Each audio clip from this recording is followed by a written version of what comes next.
Ngayon sir, ikaw na lang kausapin ko. Pwede bang mag-adjust tayo sa ating ginagawa sa Davao? I'm not trying to impede your operation against Pastor Kibuloy because that is perfectly legal, covered by warrant of arrest yan. Pero yung pag-antagonize, mga tao feeling harassed, every time na lang may makita sa checkpoint dito, checkpoint doon, na hindi mo lang makita yung nameplate, naka-mask na ganun.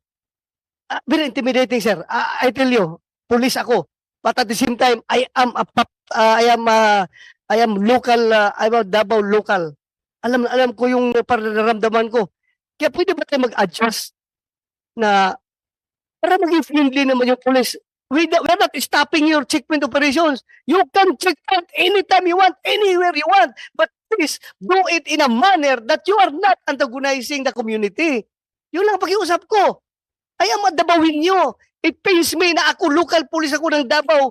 Tapos ganun, parang ang mga police na ang tinatakot na lang mga tao. Alam ko, police you are just taking orders.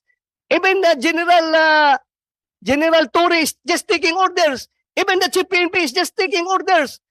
Ang sa akin lang is, ayusin natin.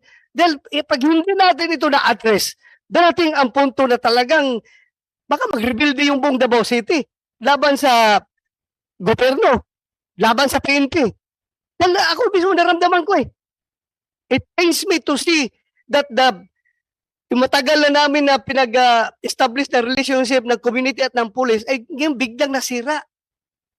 Yun lang sir, nakiusap lang ako sa inyo. Please adjust your operations in a manner na hindi antagonizing to the public. Yeah. Yun lang sir. Mr. Chair, maraming salamat sa pagsabi po ninyo, no? And I will make sure, no? This is my own commitment, Mr. Chair. Mag-uusap po kami nila Colonel Hansel, nila RD Torre, and pupunta po ako doon. I will see it for myself, but I'll assure you this, no? Na lahat po ay magiging maayos po ang dapat ang samahan ng komunidad at ng pulis. Yun naman po ang layunin na bawat isa po rito, no? I will go there, Mr. Chair. Maraming salamat po. Thank you, sir. Alam ko, you mean well as a Secretary of Interior Local Government. Hawak mo yung kapulisan, hawak mo ang local government. And you've been a mayor.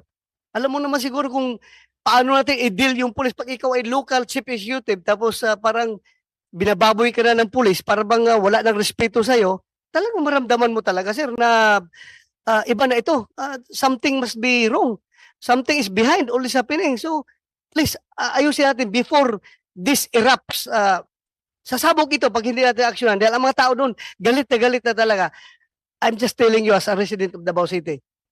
Sinasabi ko na ito sa'yo, para maka-adjust kayo, sir. Yun lang. Hindi kami nakiusap na ihinto ninyo paghanap kay Pastor Kibuloy.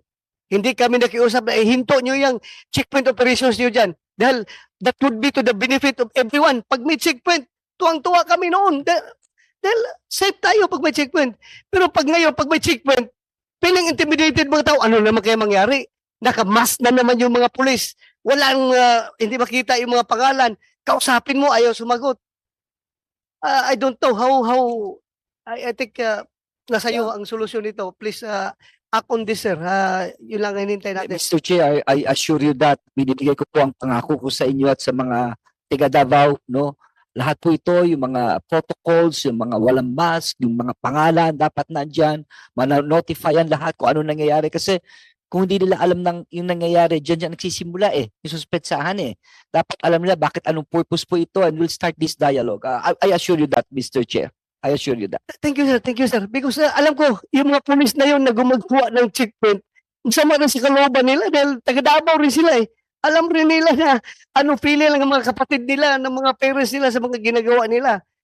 They're not doing illegal.